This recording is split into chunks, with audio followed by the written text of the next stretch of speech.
One of the most important teaching taught by Buddha was to follow the middle way in your daily life.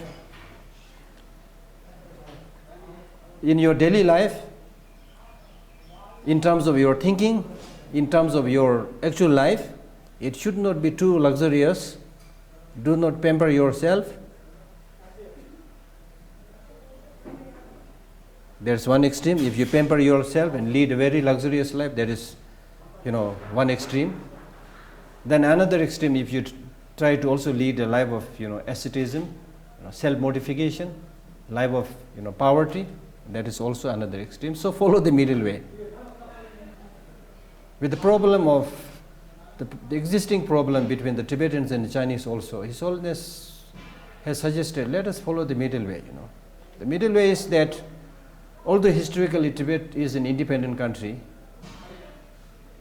but for practical reasons it will be good for all of us, for the Tibetans and for the Chinese, to learn to live side by side. So therefore, let us not talk about past history, it's very complex. Let us talk about what we can do in the future to live in harmony. So therefore he suggested, okay, we will be happy to live in association with you, and that way Tibetans will also get benefit. Tibet is a landlocked country, and for economical prosperity and for so many things, Tibetans will also get benefit by living in association with the Chinese. Chinese will also get benefit because as far as the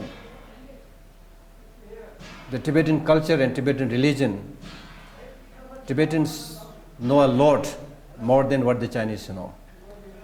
It is not only the Tibetans who practice Buddhism, there are millions of Chinese who are traditionally Buddhist. So therefore, in terms of bringing more spirituality, more kind of mental peace, Tibetans can also contribute much.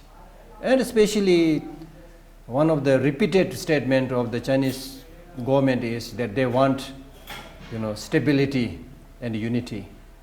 And His Holiness has very clearly said that stability and unity will not come through the barrel of the gun, as Mao Zedong was fond of saying.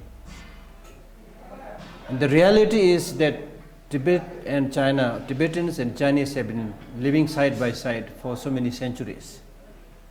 We are geographically and physically bound together, living together.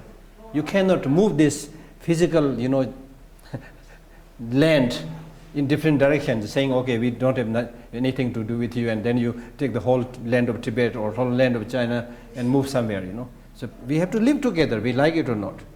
This being the case, it is better to live together through dialogue, through negotiation, through peaceful understanding, rather than torturing, oppression. Because if you torture, if you oppress, if you use force, today you will win, but there will be a time when you will be retaliated. And this is a repeated history that we see everywhere in the world. So His Holiness has been very clearly saying violence is not the solution. So let us follow the middle way.